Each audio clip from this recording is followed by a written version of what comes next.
What's up, everybody? Welcome back to the Fantasy Files Podcast, the podcast that wastes hours of your life that you will never get back. We are your co-hosts, Spencer and Gabe, and Chris will be joining us in a little bit. He is running late, but we are honored to be joined by the one and only Kel Kade, author of Kingstark Tidings. We have accumulated a lot of questions over the past couple of years, and we will also be including questions from the KDT community over on Reddit. We have lots of those, and we have a couple of those people in our chat right now. So thank you for being here. We'll have all of our links down below in the description, like Twitter and Discord, and also Patreon, where you can watch live as we record our episodes. And you can also participate live in the chat, just like Brian is here. Hello, Brian. Thanks for joining us. Kel Kade's links will also be down there, including a link to the first book in the series. However, we've interviewed Kel once before, so if you want to see a more spoiler-free interview with her and kind of hear about how she got started writing and all of that kind of stuff, then go check that out. I will have that pop up in the annotations, so you can go take a look at that. But for this one, this is going to be mostly spoiler-filled. I have a couple spoiler-free questions, but mostly we're going to get right into the big spoilers for the series up to book 6. It includes everything up to book 6, or including book 6. So just be prepared for that. Without further ado, Kel Kade, thank you so much for joining us again. Well, thank you so much for having me. You guys are great. Awesome. Yeah, we were so excited to see the email from you saying like, yes, I'll definitely come on again because after our interview last time, we were like, I hope she liked us. Yeah. Oh man, yeah, that was a great time chatting with you, and we got into some deep Kingstark Tidings questions, and I think at the time you we we had we had not gotten the newest Shroud of Prophecy book. I think that was either still in the works or on its way to being published. And, one of my spoiler free questions here is, having that all kind of wrapped up recently, the Shroud of Prophecy series. Do you want to talk a little bit about what the past like year or so has been kind of wrapping that up and then going back into kind of focusing more on like Kingstark Tidings? Yeah, sure. I actually have here the third book in the Shroud of Prophecy trilogy. This is Very cool. this is the final installment. Awesome. It's coming out on February 11th, so Oh, so it's not Sweet. out yet. it's up for pre-order right Pre-order. now. Nice. Oh, okay. For some reason I had thought it had already come out, but that's cool. So it's all, it's kind of wrapped up and printed and ready to go. Yes, I'm excited about that, and I will be appearing for a book signing in Dallas on the 11th when it releases. Oh, Sweet. cool. Yeah. Yeah. And then in March, I'll be appearing at the Tucson Festival of Books in Tucson, Arizona. Oh, Cool. sweet. That's awesome.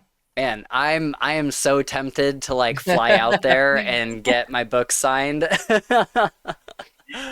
Yeah, Oh man. so actually, I finished Sanctum of the Soul a couple of years ago, and Oh, okay. it's just taken this long for it to get through editing and production and everything that the publishers need to do. For these traditionally published books, it takes a lot longer than for the Yeah. indie books, and Yeah. so I'm able to get the King's Dark Tidings series out much more quickly after it's written than this Shroud of Prophecy trilogy. Makes sense. So uh, Well, we're glad for that for Yeah. sure. So do you see yourself going back to the Shroud of Prophecy series to write more in that universe, or are you kind of focusing on KDT for a while, or what's the plan there? uh, I've thought about in the future maybe picking up some of that Shroud of Prophecy universe and doing a little bit more, but I don't have any solid plans to do that at this Mm. time. Right now, I'm just focusing on KDT. I've got a pretty good momentum going with the Yeah. series, and I'd like to fully explore that. Awesome. Nice. Well, yeah, I heard that the seventh book is like 70% done. Yeah, yeah, around 70, 75, something like that. Wow. I'm not exactly sure how long it'll be yet, but yeah, I've made some good progress on it. As soon as I finished book 6, I dove right into book 7. I didn't even take a break. So Awesome. That's I love awesome. that. I love that so Dedication. much. Yeah. That's so great. So, yeah, I saw it might have been an interaction on Twitter or something. I saw it in the Reddit, but it was like a screenshot of some interaction with you. And you had mentioned a tentative date of summer? possibly, yes, Yeah? Okay. possibly. I'm due to get it to my editor by May, so I have to Okay. I have to finish it up by then. Then it has to go through editing, and then I haven't heard yet, but they should be getting me into the audiobook Hmm. recording schedule for sometime around the end of the summer or so. Okay. But but I may not release the ebook at the same time as the audio. The ebook Mm, may come out before the audio. yeah. Um, Yeah, because it's that's what happened this time, right? The ebook came out like a couple months ahead of the audio. Am I right in Yeah, that? yeah. I think the ebook came out around the beginning of September, and then the audiobook came out in December. So Yeah. yeah, Okay. Yeah, that was a great Christmas present for us because the audiobook had come out I think it was December 17th, mhm. and that's how we wanted to read the story. And so it was right before our big end of the year podcast where we rank all of our favorite books that we read that year and everything. And so Gabe and I just like swallowed up Night of Shadows as quickly as possible in time for our end of the Yep. year end of the year rankings. Okay, so we mentioned this backstage, but we have our special editions from the Kickstarter. What was this process like? Because I realized later, actually not later, recently, I was listening to our interview from a couple years ago to remember like what questions did I ask her? I don't want to ask her like the same things over and over again. And you had mentioned in that you were doing this, and you're very coy about it. You're very secretive about it. And so I didn't know what it was at the time, but now we know. And so I'm curious, what was it like doing this? How did you get involved with Wraithmarked? What was it like working with the illustrators? There's some amazing art in Yeah. this. I mean, it's our background in the video here. I don't know if people can see it, but like that is like one of my favorite pictures Yep. from the deluxe edition.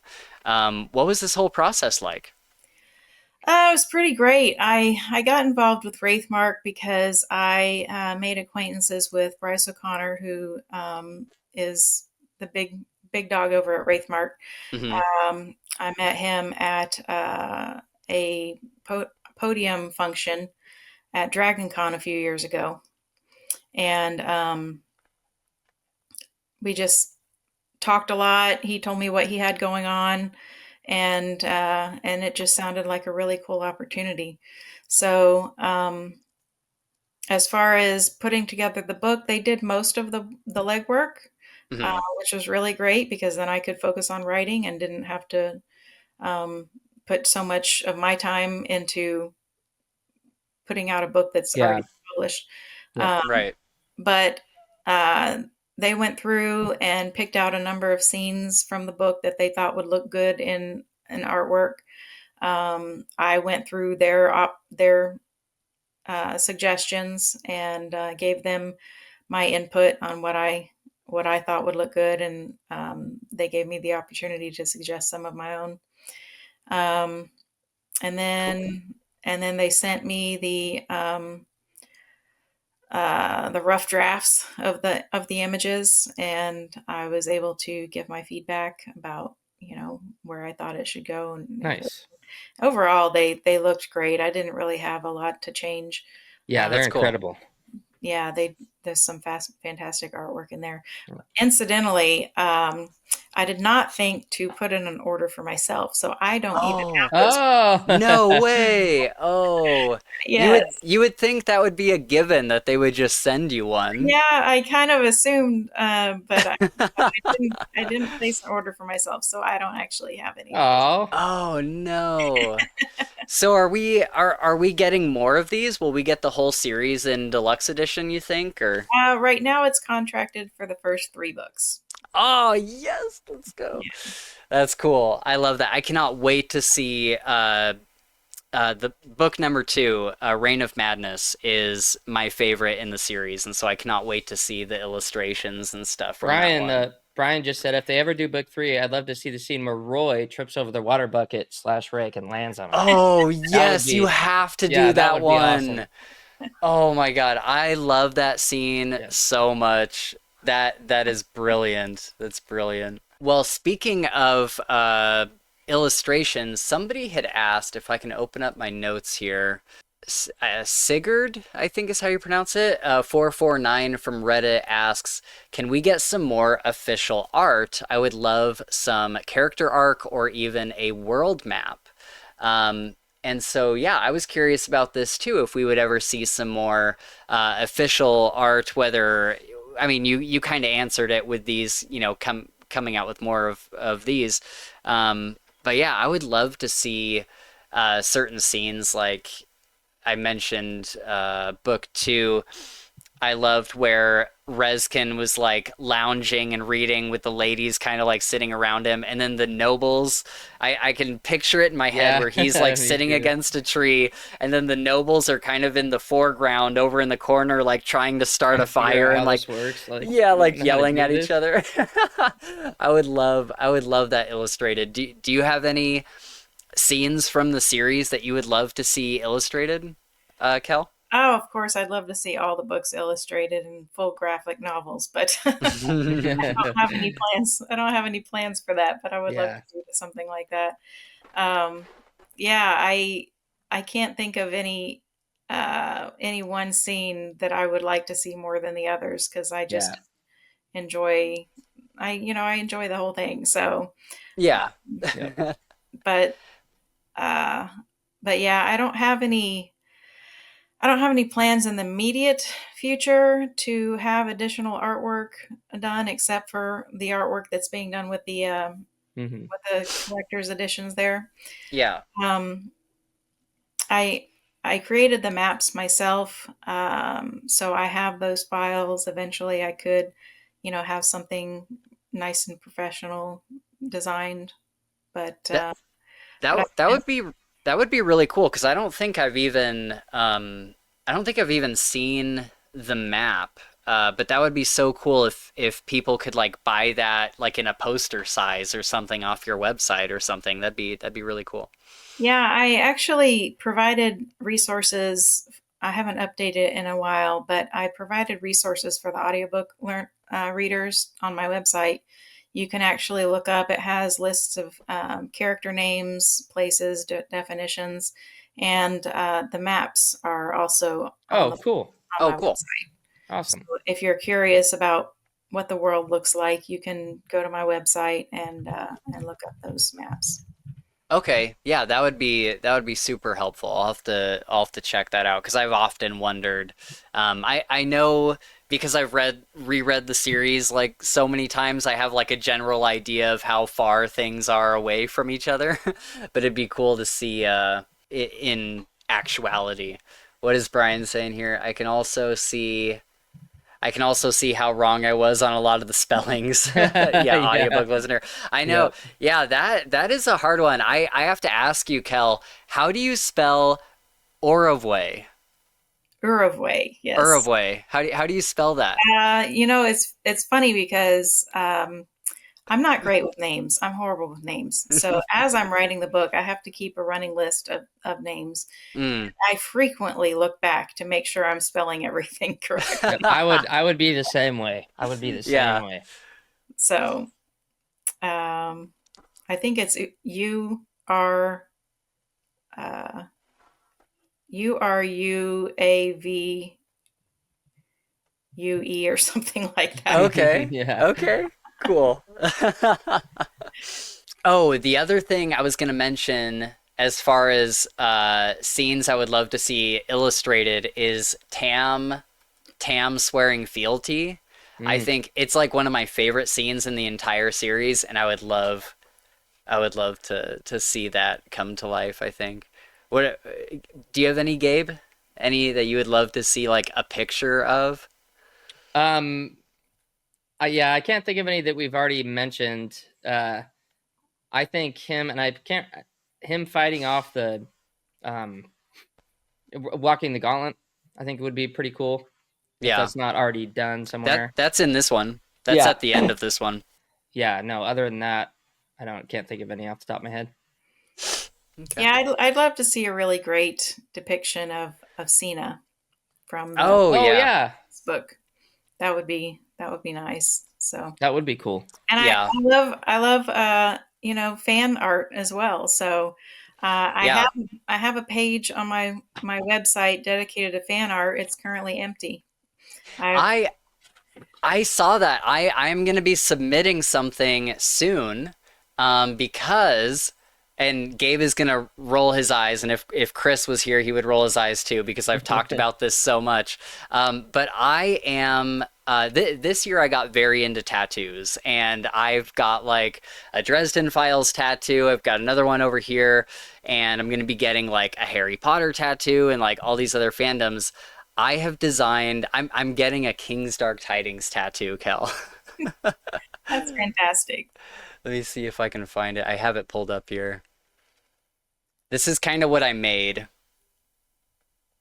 Oh and wow. so I have the fortress in the back. I kind of made it around a little bit of like the prophecy that Wesson sees with the fire everywhere, and so I got fire in the background. I got the fortress. I got the raven, and then this sword is of course going to be the black blade. It won't be this like Game of Thrones sword that I have here. But yeah, so that'll be the black blade with like the emerald on the pommel and everything. Um, and so I'm really looking forward to getting this. So I want to submit it to your fan art page on your I love website. it. I love it. Just send it over, It's right, gonna just be write in the email that I have permission to post it. I'll be happy to post it. okay, cool. Yeah, that'd be Sweet. awesome. Well, let's see. Any other spoiler-free stuff?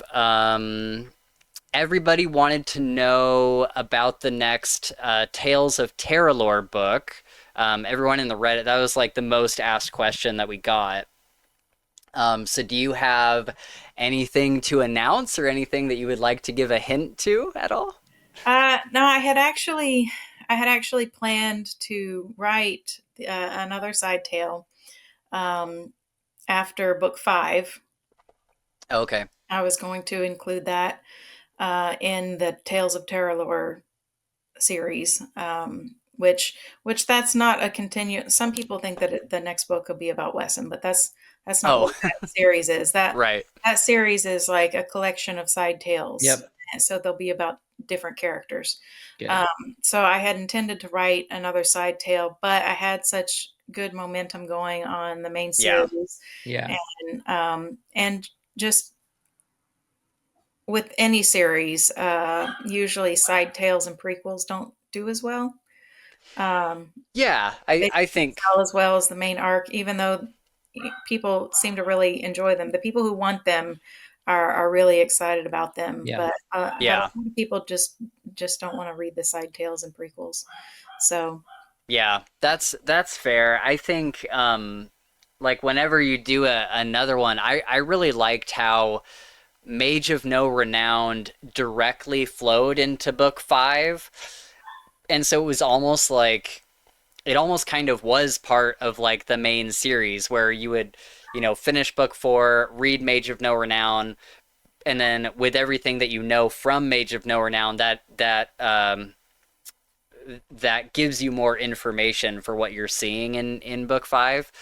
And so I thought that was really cool how you did that. So I would love to see it be incorporated in the same kind of way in a future book, if and when you do another one. But um, I've wanted Kai's backstory for a long time, and that's my vote for a Tales of Terralore for a book. He's definitely on the list of possibilities. I think he's a really interesting character who kind of gets pushed to the side a little bit in later books. He'll he'll make a resurgence, but yeah, I think that he's definitely one of the top contenders for his own side deal. Sweet. Yeah, and I'm trying to think of like who else would be like Conovan would be super interesting. To get his backstory and what his life was like as the res, like Yeah. how the res is like supposed to be. And so that'd be pretty cool. Um, for a while I was thinking Raylan because up until book 5 we didn't know much about her, like we didn't know that she was, we didn't know who her dad was. I'll Yeah. say that before we get into spoiler territory. Um, and so I was like, ooh, she's got like this kind of mysterious past. I bet we'll get a Tales of Terralore series to dive into her character. And that might still be cool. I'd certainly read a Raylan prequel. I'll keep Um, that in mind. Brian says, I like how the book ended at the beginning of the Sheila the donkey Yeah. scene. This, oh my gosh, this was so amazing. At the end of Mage of No Renown, getting this scene that we've already seen through everybody else's POV, and now we're getting it from Wesson's side of things. And he's just like, who is this strange man? Who is this girl that doesn't want to be a healer? Like, Yeah. all this stuff. It was fantastic. It was so good. Okay, let's get into full on spoilers because I think that's what we probably want to get into and what everybody probably wants us to get into. So if you have not read through book 6, then now is your time to click away until you do, because full spoilers from here on out. We're holding nothing back. I kind of put this in the spoiler. It's not necessarily a spoiler question, but I put it in this category just so that you're a little more free to answer however you would like. But in my review, I noted that we've gotten to a point where there are many threads of storylines and many characters going on. And I'm curious for you as the author, what is it like at this stage in the game trying to keep tabs on all the threads that were started before? Is it easy to like forget little threads that had started at the beginning? Do you have like a list of these things? What's all of that like just as an author? Because I'm sure it's not easy. Well, here's the thing. I have a very skeletal list of notes. Hmm. It's just a few little notes to kind of jog my memory, Hmm. but about 99% of it is just held in my head, and Yeah. so I'm maintaining this massive story in my head, and I just while I'm writing, I'm living out the story in my mind, Right. and Yeah. so these little threads that you're mentioning, um, they just come to me because they're a natural part of the story. Like they belonged there when I added them, and Mm. they still belong there when they come back. And so they make, kind of a full 360. They come back to that thread, and you're like, oh, well, that's where that belonged. But a lot of times I don't even know where it belongs until it happens. Yeah. So, yeah. Okay. Will we see some of these threads pick up from like I reread book 1 recently, and I was reminded of like Ash and Broken, the two kids that Rezkin took to the Assassin's Yep, Guild. Gauntlet. Yeah, through the Gauntlet, and I was like, are we gonna see them later and they'll be like these trained assassins, or do you have any plans for them? Well, um, the the series isn't moving fast enough for that because there's only been by the time Right. we're at the end of book 6, there's only been maybe a year and a half, 2 years since. Oh, yeah, that's a good point. And so Broken and Ash are not, They're still they haven't training. been in training long Yeah, enough to Yeah. really be useful. yeah. Yeah, that's fair. That was going to be one of my questions is how what has been the timeline since Rezkin left the fortress, and two years was kind of what was floating around in my head. So is that about how long we've been out of the fortress? Uh, yeah, I'd have to go back and look at my notes for the timeline, but it's somewhere around 1.5 years, maybe close to 2 years. Okay, cool. And then Brant and his clone, are we gonna see a return Oh, to yeah. him and figure out what's going on, like see that develop? Yeah, they're gonna have a a part to play in future books, Sweet. definitely. Yeah. Okay. Oh, I did. So yeah, I wanted to ask you. I meant to ask earlier, but I guess I didn't. So with book 7, can you give us any like details or hints as to like what we can expect from it? And will it be like a longer book, or will it be about the same size as book 6? Well, I don't know how long it's going to be yet because I haven't finished it. But I'm guessing it'll probably be around the same length. Hmm. It just the pacing just it makes it where it's natural to kind of end it Yeah. at Yeah. that length. Sometimes they're longer, sometimes they're a little shorter, um, but it'll probably be about the same length as book 6. Okay. Um, I'm hesitant to give any spoilers about book 7. That's fair. That's fair. Yeah. I probably would be too. But but as you can tell from the end of book 6, Reskin's been on his own for a little Yep. while, Yeah. and so he starts making these connections again with his friends and companions, kind of one by one, and I anticipate that will continue into book 7. Okay. Awesome. Will we get more Raylan and Jimson? I would love to see them get the Malseus and Asaria treatment because in this book we got a great, maybe not conclusion, but kind of like a nice like even arc of Malseus and Asaria. And I would love to see Raylan and Jimson come back because I've wanted to see them Yeah. together for like so many books now. We get a little bit of it in book 5 where Reskin tells Raylan's dad, like, you better not let anything happen to Jimson because your daughter will be super upset. Um, and so will we see them? Will we get some screen time with them in book Well, 7? I kind of intended for Raylan and Jimson's relationship to kind of develop in the background, where Mm, you get little bits and pieces of it here and there, spread throughout the story. I hadn't planned on really focusing in on that as a main story arc. I kind of feel like it would deviate away from the main story. Mm. mm. Okay, yeah, that's fair.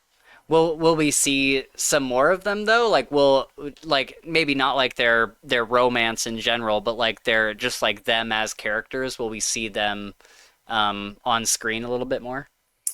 I anticipate you'll probably see some more of them. Maybe not so much in book 7, but going forward, maybe. Okay, cool. Okay, so speaking of Malseus and Asaria, this was like by far my favorite part of book 6. This is a relationship that I was just like so enthralled with from the beginning. I was telling my co-host, I'm like, I think it is such an incredibly just like romantic idea that Malseus has this stone that has her soul in it, and he has to like carry it for her, but like he can't let her know. And so he's always like he's like traveling with her and staying by her side, and she doesn't really know why he's doing this, and he just has to like suffer this all in silence kind of. And just the idea that like he's like literally carrying her soul with him. I thought it was such a just a fantastic romantic just kind of arc in the story. Do you want to talk about like kind of bringing that to, again, not a close, but kind of a what's the word I'm looking for? Like a little bit of a completion where we're finally like, ah, they're together. Do you want to talk about kind of writing that storyline and what that was like? Yeah, I had planned from the beginning for them to end up together. Malseus, it's described in the book that Malseus actually saw Euceria first Hmm. before Pallas, and but then Pallas jumped on it. He jumped on the opportunity, and Malseus felt that he couldn't because he was supposed to do his duty to his family name, and so on. Um, and so he ended up really resenting Pallas, and that's how he felt until the end of Pallas's life. And so then he feels angry with himself for resenting him at the end, and he takes that out on Euceria. Mm. So it's a lot of complex emotions, very deep emotions that he's having to work through, his attraction for her, but at the same time, the resentment that is actually his own resentment for himself. So, Mm. um, when we get into book six, he's coming to terms with all of that, realizing that he's been angry with himself this whole time.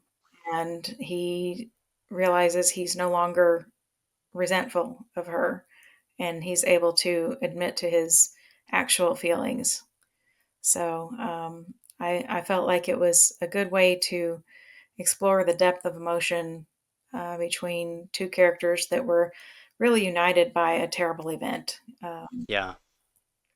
So Yeah, it was a fantastic scene. I teared up a couple times during those, especially when she first learns of the stone, when Rezkin is like in their room, I think, and he's like, I didn't want to tell you about this thing, and she's like, well, I need to know, like, what is this thing you're talking about?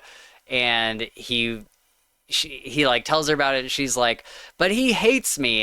And Reskin's like, Malseus has been honorable this entire time. He has never tried to foist the burden onto someone else. He has never complained. He has followed you everywhere you went. And she just gets this like rush of just like kind of looking back over the past year, like he's been traveling with her into battle that like otherwise he did not need to go into, and she had like not really known why he had been at her side this whole time. And then she kind of realizes that he had done all of this like without complaining. He was very noble about it, very honorable about it. And it just made me love Malseus like as a character so incredibly much. well, I'm glad you enjoyed that arc. Yeah, it was fantastic. And then Malseus at the end of book six, when I'm trying to remember the actual like dialogue, but Rezkin, um, Malseus basically says, "I have always been loyal to you, even when I hated you." And Rezkin says, "Like you hate me no longer," and Yep. he's like, "No, I don't." And he like goes on his whole thing about like he's like, "I realize that you have like ever endeavored to protect your people and Yep. protect Protect and me," honor your and friends. Oh my gosh, it was such a good. That was an amazing scene too, Yeah. where all Malseus just had like the standout. He was like the standout character for me in book 6 because all of his walls that he had built up since the beginning of book 3 or like end of book 2, all of those walls that he had built up were just like one after another, like all coming down.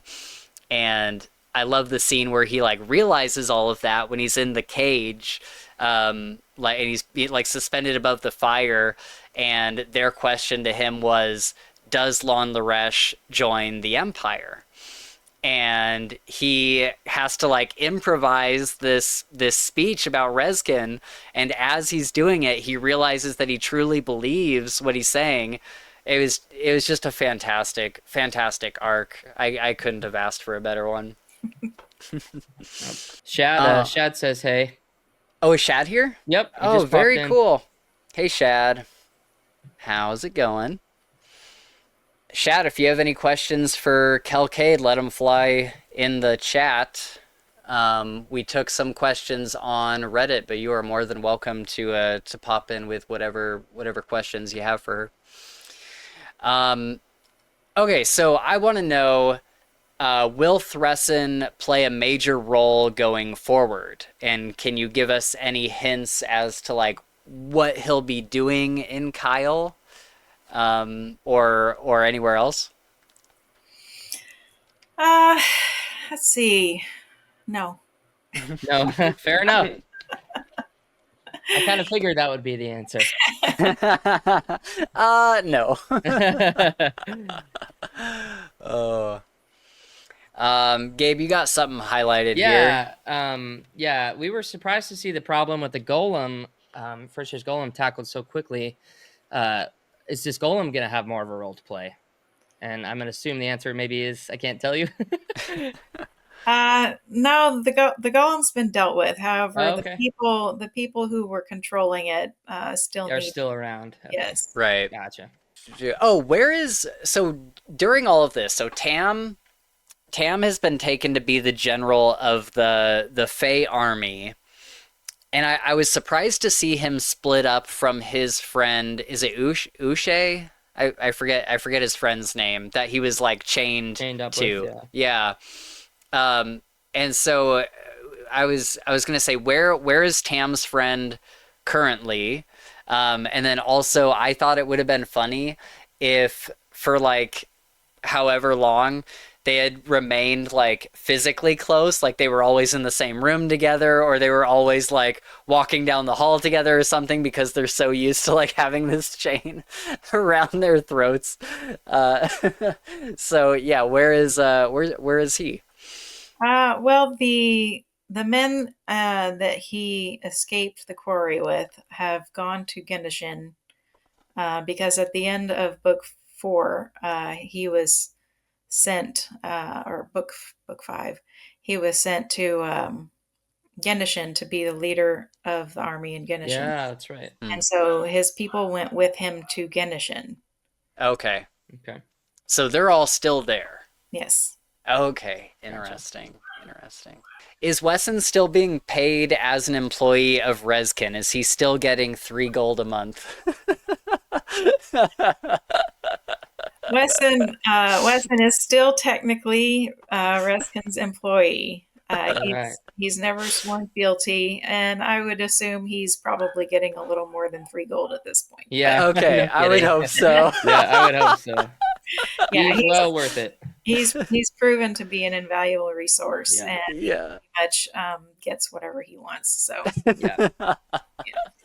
he's not just a mage in the employ. He's the He's the emperor's. Emperor's mage. Yeah. Dang. It's a big deal. Has everyone who is on Kyle, have they all sworn fealty? Most of them have. He hasn't ever requested that they do, Yeah. but most of them have done so on their own because they feel that they owe him their fealty. Yeah. Yeah. And they want to, because Yeah. they want to support the man who's been saving their lives and their families' lives. Well, and Has Reskin's only requested fealty just a couple times, right? Like a lot of the fealty sworn to him has been just out of them, yeah, exactly what you just said, feeling right, indebted or yeah. yeah. Has Frisha? Um, I hadn't really thought about that. Uh, I don't think that she's sworn fealty to him because that would just feel really awkward for her. Yeah, Yeah, definitely. yeah, that would be. I think she feels it, but I Yeah. don't think Yeah, she's actually like knelt down and sworn yeah. to him. I wonder if she were to marry Tyrion, would she have to?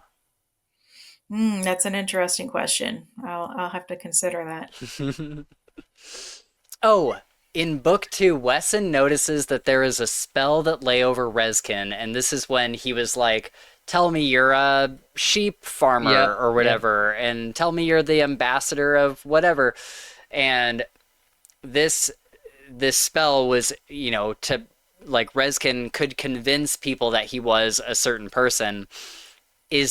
Are we seeing this culminate in his ability in book six where he's able to physically become an illusion of someone? Is that related to that prior ability? It is.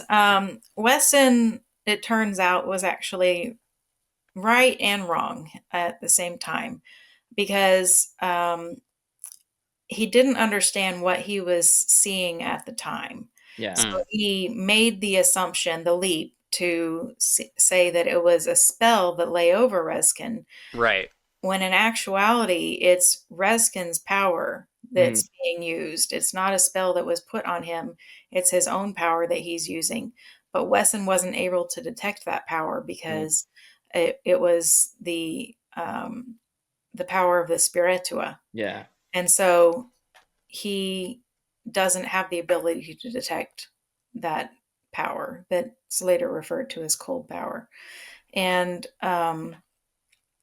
then in the later book, as Reskin learns to use his power more, he learns that this power, this ability to convince people that he is someone that he's not, can be extended to illusion. And once he learns how to use illusion, he is able to not only look like someone else, but actually convince them that he is someone else. Yeah.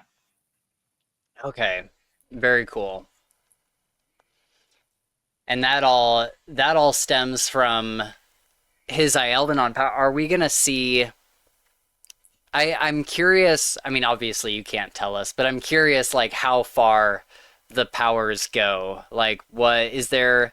Is there like a lot of Ielvenon abilities that we haven't seen yet, or is it just gonna be like more powerful versions of what he already has? So the Elvenon are kind of separated into two groups. You have the Spiritua, who have all of the powers of the spectrum of Vimara. They have the full spectrum, so they can use any of the elemental, any of the constructive Mm, magics. But then the rest of the Elvenon are more like human mages. They only have certain ratios, only certain abilities with certain um, frequencies of Vimara. mm, And so each one of them have kind of specialties that they can do, just like human mages. yeah. Oh, okay. Okay, sweet. I assumed that since they had the full spectrum that they were able to just do like everything. Well, for example, Azaria is her specialty is wind magic. So Mm.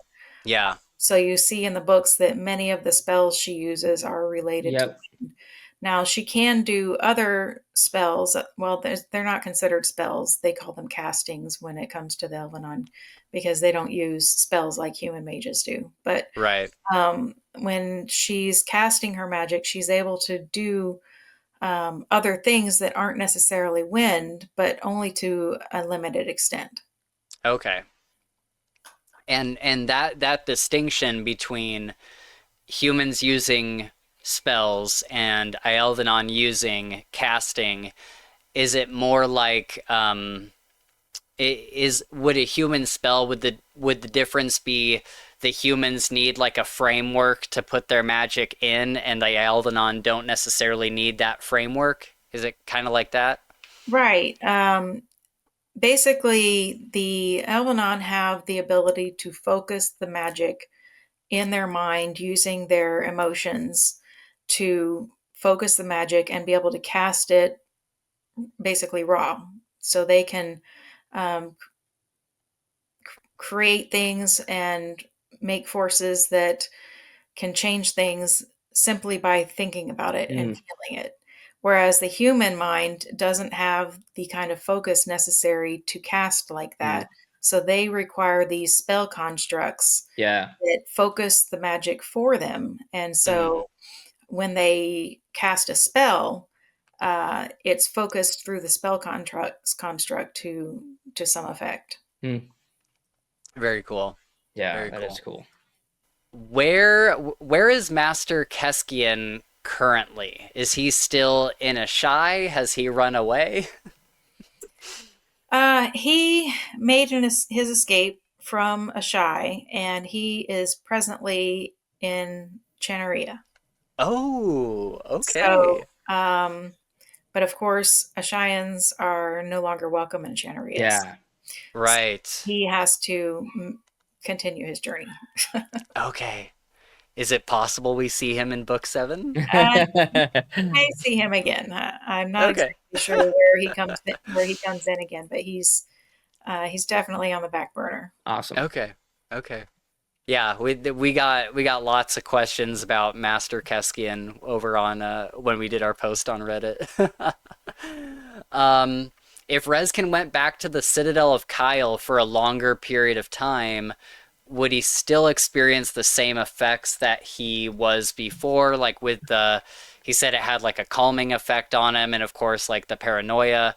Now that now that the dragon isn't in its egg, siphoning all of that off of him, would he experience those effects again?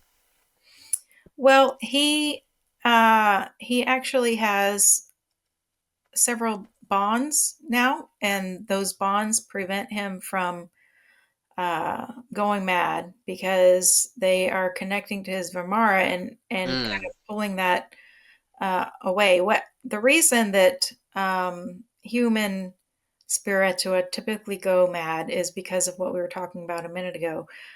This intense focus that's necessary to shape the power. Yeah. mm, Because they're human born, they typically have a human mind that can't handle the amount of power that the spiritua have Yeah. and the way that you need to cast it. And so the bonds that he's formed with Sina and Desai and Azaria, they help to kind of focus that power for him so that he's not going insane. Gotcha. okay. Yeah, we were kind of theorizing about this in our KDT 6 discussion. And we were wondering if the bonds were kind of doing the work that the egg was prior, just kind of siphoning that stuff off. So that's cool to get confirmation.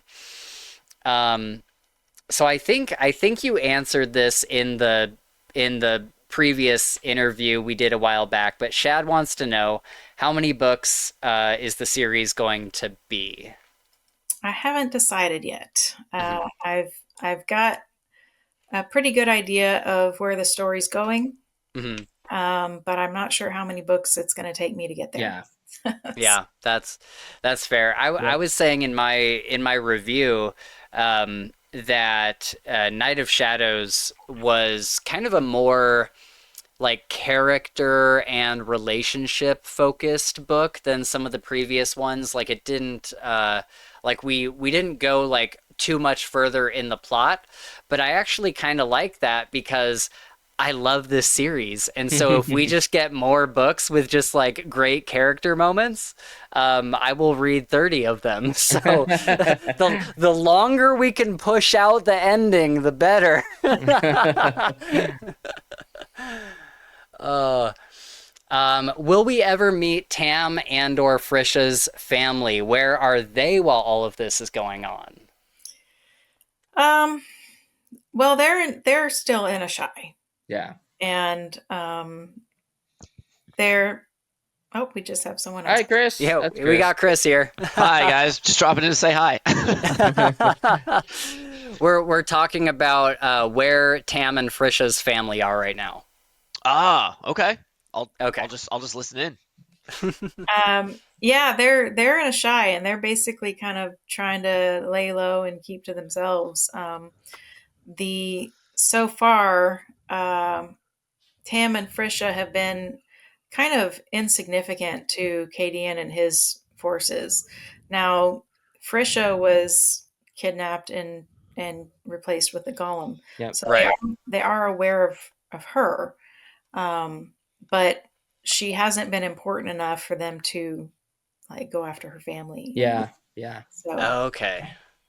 Okay. Interesting. Yeah, do you think will we ever like see them on screen for like a scene or anything? Just to say hi to their family or anything? I'd love to just like see them. I think that'd be so interesting. I've toyed with the idea. I've got it in my my repertoire of story elements to possibly include. Okay. Awesome. Okay, cool. Cool. Chris, we're just kind of going through questions in our notes. Did you have any off the top of your head? Well, I don't know if you guys already talked about it, and I need a refresher. But I was wondering, what's next? Like what can we expect from the KDT series going forward? Like, are there? This is probably already known to Spencer and Gabe, but like, how many books are there going to be? Like, are Well, there? we just talked about Yeah. Oh shoot! Yeah. Dang it. That's all right. that. I'll recap. So she said not sure how many books in the series total, and then book 7 is coming out this summer, and she won't give us any info on it. That's fair. That's reasonable. Yeah. That's It's fair. this summer though. That's soon. Okay. Yeah. That's a lot sooner than I would have expected. That's awesome. That's great news. Yeah. That's assuming I can stick to my deadlines. Yeah, that's fair. Yeah, she had been writing a second series called the Shroud of Prophecy series, and the final book of that comes out in just a few days. And so now she's able to like just focus on And then- KDT, which is pretty cool. Sweet. Good for Okay. us. Cool. Yeah. That's exciting. But Yeah. as far as the extent of the series, even I know people really love the series. I get lots of feedback. It's two different minds. Some people want me to just hurry up and finish the series because they are eager to get to the end, Mhm. and other people are telling me don't ever finish the series. Just Yeah. just keep writing it. So Yeah. We kind of talked about this in our own podcast Mhm. before, but I think I'm in the second camp where like I enjoy the ride while I'm on it. Like when Yeah. we're going through the books, I'm just enjoying all the characters and the dialogue and the Yep. the action that's happening, and I'm less focused on like the end game. Like I'm not personally. Yeah. Like, Yeah. Well, I will say that at the end of this series, it will not be the end of writing in this world. I have more books to write in this world that may not actually be part of this series. perfect. Cool. Yeah, I think the Wesson novel was one of my favorites out of all of them Yeah. in the series. That was very good. So if you were to do more in that vein, then I'd be super satisfied. Yeah. Yeah, I reread Mage of No Renown like a couple weeks ago, and I was like, man, I forgot like how good this, because there's so many authors where I don't read their like side stories or like their side novels or anything. Like Brian McClellan and his Powder Mage trilogy. I enjoyed the trilogy, but I don't have any interest No in interest, reading yeah. all of his like novellas and stuff. But with Wesson's story, like we were kind of talking about this earlier, like it fits so well into the main narrative where you read Mage of No Renown and it helps you understand book 5 better. Oh yeah. and it's just like amazing like character work and just a fun story and everything. But yeah, I think that I mean, there's got to be a balance to strike, right? Like, I think some authors, especially in like, sorry, Gabe, but the lit RPG genre, tend to put out a lot of like filler books where it's like, okay, we've kind of lost the plot a little bit. Coming from the guy that doesn't read them, he's saying that. From the guy that has no clue what he's talking about. I've read it. I've read enough to okay, but yeah, I'm sure there's a balance to strike. But so far, like King's Dark Tidings is striking that balance. There's a lot of like, I mean, there's a lot of ground to cover with the story, right? Like, there's so many different things that are going on. Yeah. You could really write in any of them, and they would all be like worth, a book to focus on. I mean, there's just a lot of characters that are interesting that I wouldn't mind like reading about their backstory or their history. Like, yeah. Did you have we were talking about Tales of Terror Lord, like the Wesson short story. Is there a character you'd like to see in a side story, Chris? I was just thinking about that. I said Kai. Oh, yeah, that's a good one. That one didn't even cross my mind. Yeah, that Kai would be really good. I would take one from like Malcius or Oh yeah. that'd be kind of cool. Just like maybe like when they're growing up or something. Like Yeah. Some Yep. of the nobles' backstories. Yeah. Okay, I have one final like main question, and we'll hit a couple of these Reddit questions. Will we learn more about the original purpose of the fortress that Rezkin grew up in and how it was kept hidden, or have we kind of learned everything there is to know about that place, just it being like a training ground for the Rez and everything? I wouldn't say there's going to be much more about that in the main series. Now, if I get into some of the side tales, there may be more. Okay. Sweet. Cool. Oh, something that I wanted to ask and people on Reddit wanted me to ask was, will we find out who the person is that dropped baby Rezkin off at the fortress? Oh. No, I mean he was just an unnamed striker, Okay, people were thinking it was Odana, Oh, Donna. the one of the strikers that Rezkin killed. Oh, okay. Yeah. Interesting. Okay, man. I thought that was gonna be because I for a while I was like, wait, it was Conovan, right? And then I went back and read book 4, and he specifically says that he wasn't the one that did it. So that's interesting to find out that it was a striker. Okay. All right, so we got some Reddit questions, and we'll kind of wrap up with these. So yeah, these names are always so interesting. Couches Are Dry asks, I would love to ask on the process and decision making for the multiple kingdoms and their different cultures. Was it tough to create them? Were any ideas cut? Any inspirations for them? And also, did like the story come first and then you designed the world around it, or did you design the world and then kind of design the story around that? No, I started the series very character driven. So I designed the story around Reskin. He was the very first element of this world that popped into my mind, actually, while I was writing something else that I haven't published yet. But he was just so interesting that I put that aside and started writing all about him. And it's been the world has grown as his view of the world grows. So the reader gets to explore the world and have it expand as Reskin's understanding of the world expands. And so each time he goes to a new place, you get to see the culture, and that kind of just developed on its own. It just came to me like this. I wrote this culture this way because that's just what it is, and I can't really explain what in my mind made me decide that that's what it is, but that's just how it felt to me. Yeah.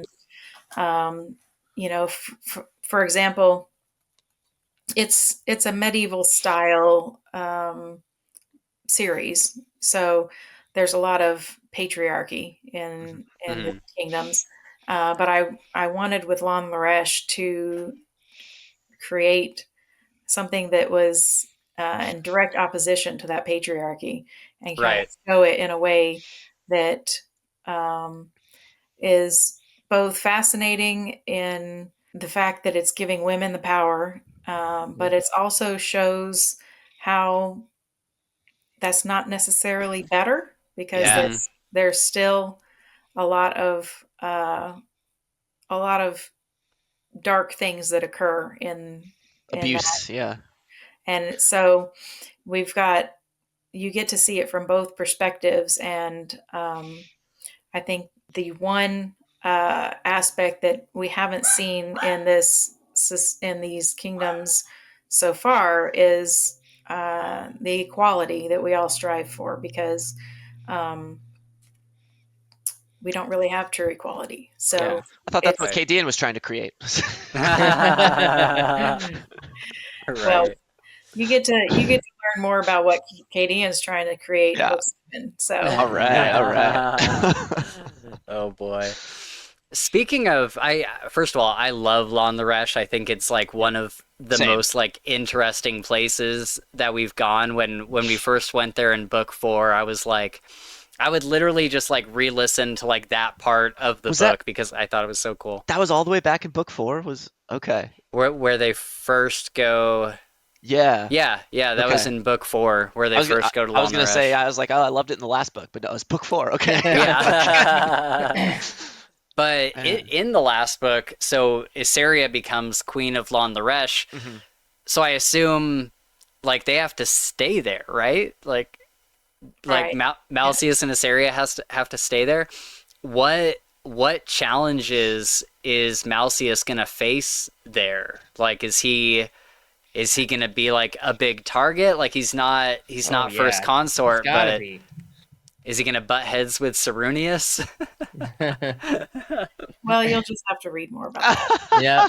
Wait and see, Spencer. Yeah, Not giving anything away. that'll be interesting. Um, okay. So, Gabe, do you want to get the next one? Yeah, this guy's name is Anonymous Jr.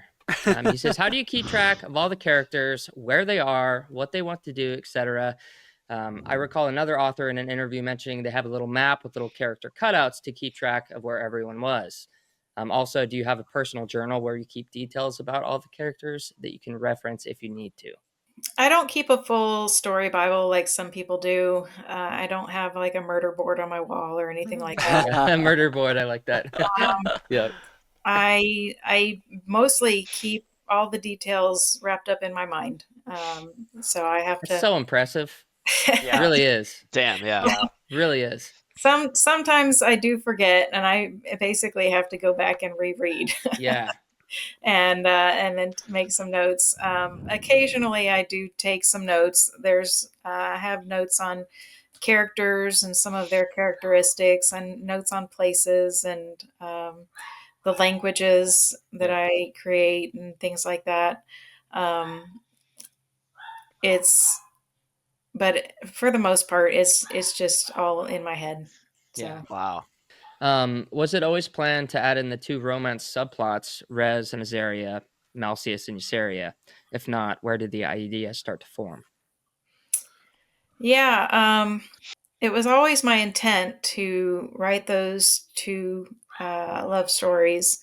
As far as Rezkin with Frisha, he was never meant to stay with her. That was sort of a coming of age, first love kind of tale that I thought was important for him to experience. Hmm. You Yeah. know, trying to figure out what is a relationship to begin with, because when Yeah. he leaves the Northern Fortress, He doesn't know. he doesn't No understand idea. relationships between men and women. I mean, he understands it on a clinical level.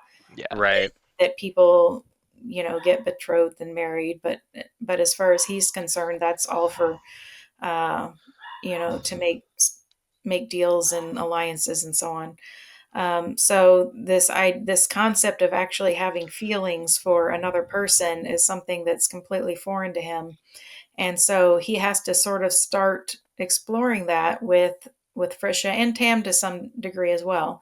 Uh, Hmm.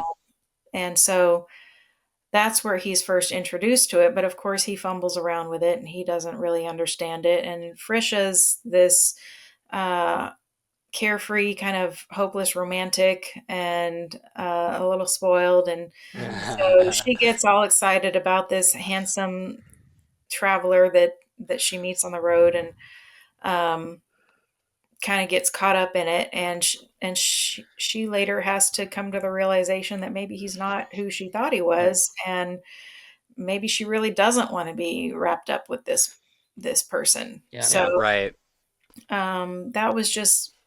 that was never intended to last. I always had ideas of creating someone that's more on Reskin's And level. level. Yeah. Oh man, poor Frisha. No, that's I true. know. It's true. It's true. Not in that respect. Not that Frisha Yeah. isn't as important as he is, but Sure. because he needs someone that's more like him, Yeah. more Yeah. Definitely. understanding of his lifestyle. Yeah. For sure. Well, it's kind of like as much as I love, because I just reread the first like three books, and as much as I love kind of the interplay between early like Reskin and Frisha, Azaria makes a lot of sense because like Frisha would have never been able to keep up with No. Reskin.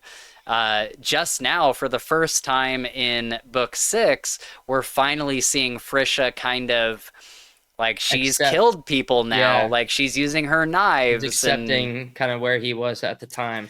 yeah, what he and did. like and kind of understanding like I understand why Reskin didn't feel bad when he killed bad people. Like I Yeah. get that now. Right. Shad's I'm not sure exactly what Shad means, but I'm glad you're watching Dexter Original Sin because everybody should be. Everybody should be. Yeah. I real quick, I wanted to bring up we got such a cool cover with this one, and I'm curious if my thing will work. I'm curious what your thoughts are on the new cover, Kel. Did you have much input on this? Oh yeah, I love it. I gave to Chris McGrath the descriptions, kind of what I had in mind, and the descriptions of Cena, for example, Yep. and he made it come to life in his own fantastic way. It's That's beautiful. So yeah, awesome. that is incredible. Yeah, I think it's fantastic. Now it's a little hard to tell with this. He kind of had to cut it down for the book size. Oh. This lump in the foreground here is actually one of the demons. Oh. That would be so cool to get the full artwork. That's cool. Do you have the full piece? No, Oh, I bummer. just have the cover as it is. That's still cool to know, though. That is so awesome. Yeah, that makes sense. Yeah, I was wondering what that was. I think it's funny, Chris McGrath, I don't know if he's doing it in his spare time or if he's doing it like contractually, but he's doing a lot of Dune artwork right now. Oh, really? And, yeah, and okay. so I can tell that he was like very inspired Paul Atreides? by yeah. He's like very like Timothy I get it. Chalamet. Yeah, I get it. Yeah, okay. Yeah. I think Reskin looks great like this though because he's Yeah. always described I mean he's described as like a big like muscly dude but he's also like 19 or Yeah, 20. he's young. Yeah. And so it's kind of nice to get like a younger looking Reskin that looks like about like 19, 20, 21 Yeah. somewhere around there. Yeah, for sure. I like the longer hair. I think that looks really cool. Yeah, he had to get a new model for the series. Yeah. So and I think it's a good change. The last one was fantastic as well. I Hmm. think this one looks a little bit more is a little bit more consistent with the books. Yeah, for sure. For Yeah. sure. Um, okay, Kel, do you have time for a couple more Reddit questions? Sure. Okay. All right. Oh, BizBiz23, who I believe it's Brian in the chat. He had some questions that he put on Reddit. If a human-born Spiritua and an Ielvenon had a child, would it have the possibility of going mad? That's actually a question that comes up later. And Okay. so TBD. I can't give you that information at this time. Ooh. Okay, All right. very Ooh. very All right. cool. Very Okay. cool. All right. Um, oh yeah, this was funny. Not a question, but I wanted to let you know that Audible says I've listened to the first KDT book over 35 times. I have at least doubled that, but I don't think their counter goes any higher. I also named my cat Cat. That's awesome. Wow. Oh, that's fantastic. He says, "Yep, that's me." Awesome. And then he wants to know about the Sukurai.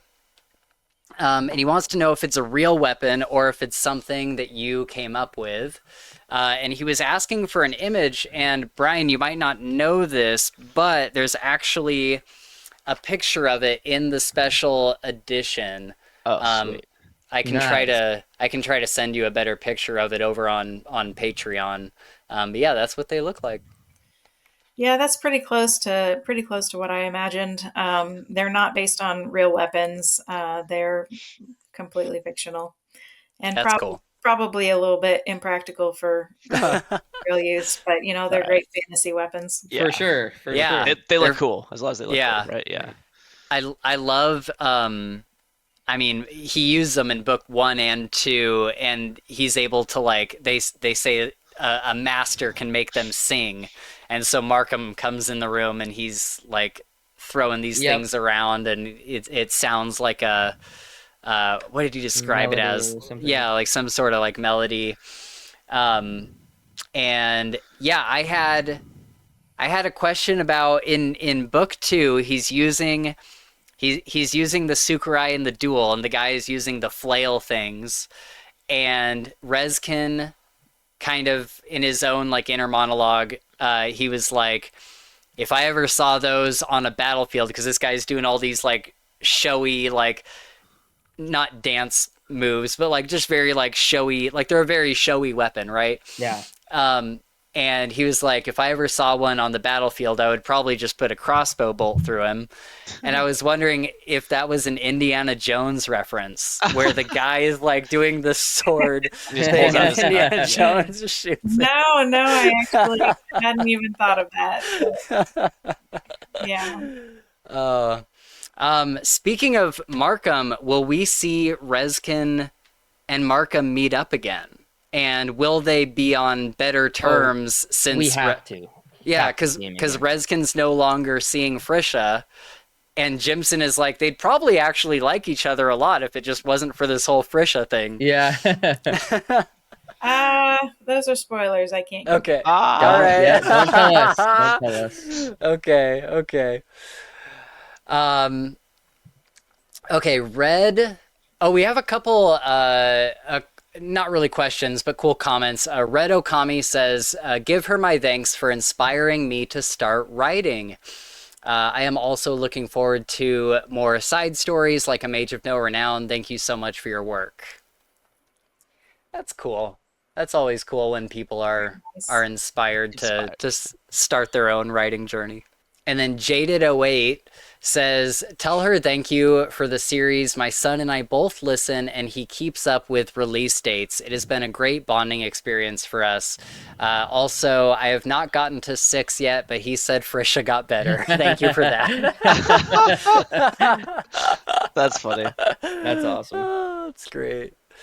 More origin stories. Oh, okay. So Teabag 2022 wants to know if in your Tales of Terralore series, if you'll ever do a villain POVs, like bad guys like Baringish or anything. Oh, Um, interesting.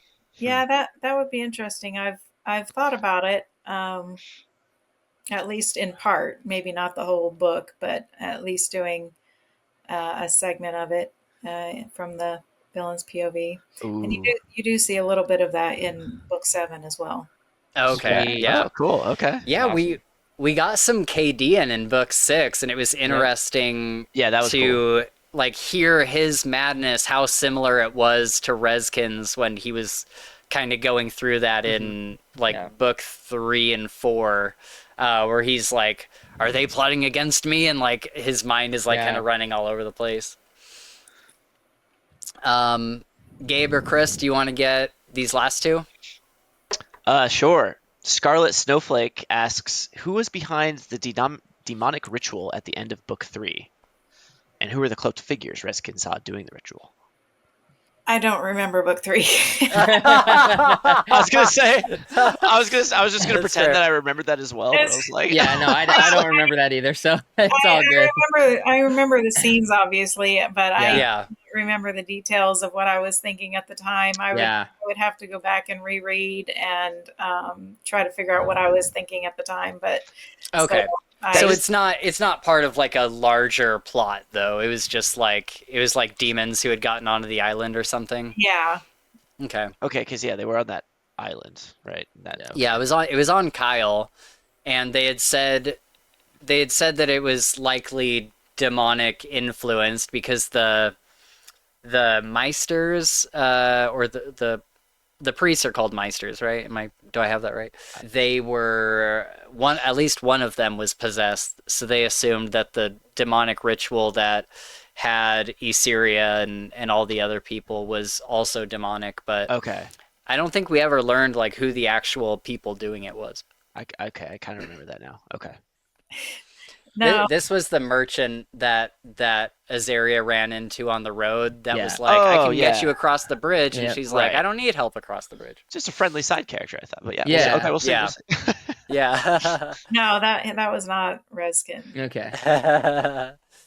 It was cool to find out that Orovay was at the end of the book, because that was a twist I was not expecting. That was fun. Yeah. That was Yeah. That was fun. I was super suspicious of that guy. I was like, who is this guy? Mhm. Yeah. Yeah. It's like, why are they just letting him walk around without, checking his documents or something? And it's Yeah. like- Did he just like stumble across Frisha and Thressen, or did he like know to look for them? No, that was just happenstance. Wow. He happened Wow. to see Okay. them. He found them traveling and inserted himself into their little party. Oh, Yeah. interesting. Okay. That's great. Imagine his surprise. I would love Yeah, no I would kidding. love that from his point of view. I would love to see so that. funny. Yeah. Crap, it's Frisha. And oh my god, is that the Lost Prince Thressen? Yeah. Like what is Yeah. happening here? Yeah. Oh, all right, last part of that game. Yeah, last part is, and I remember in the first book, Reskin got a sword that the blacksmith said he didn't think he could reproduce the metal that it was forged from. But now that we know it literally nullifies daemon powers, will he try to produce more and maybe create more weapons of the like? Well, he can't.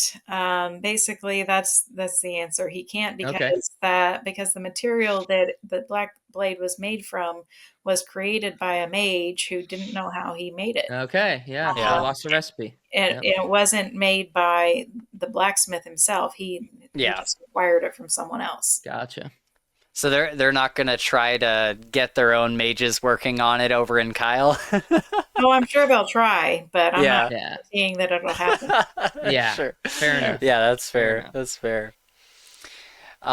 Cool. Well, those are our Reddit questions. Thank you everybody for submitting those. I had a great time over on Reddit. Everybody was so excited to chat with you, and so many people asked questions. A lot of them were like duplicates, so I kind of just like picked, one person who asked the question, and that's who got the shout out. But thank you guys so much for joining in on that over on Reddit, and thank you to our new patrons that came over from Reddit. Brian is one of them. So thank you guys. All right. Well, any final thoughts? Any like final questions for Kel Kade here? I'm No, ready. I'll just say I'm ready I'll for have the to next one. rewatch the first half of the episode, but Yeah. Yeah, I'll send you. yeah, I'm just glad I I'll- got to drop in and say hi. So thanks for that. Yeah, Yeah. appreciate it. Well, yeah, we are so excited for book 7. Yes. This series has been such a roller coaster in the best way, and book 6 was an absolute treat. I loved everything about 6. My only So much complaint fun. was that it wasn't longer. I'm like, I just wanted to go on forever. Hey, for a guy like me, where it takes me 6 months to finish a book, it was the perfect length. Perfect Yeah. amount. Yeah. I was like, all right, this is great. Yeah. Speaking of which, we'll last question, I promise. Will Tam get more screen time? Because we saw him for like a paragraph in book 6. Will we get more of him in book 7? I love my Of Tam. course, Tam's an important Of course. character. Yes. All right. Okay. You heard it here, folks. Tam's important. Yes.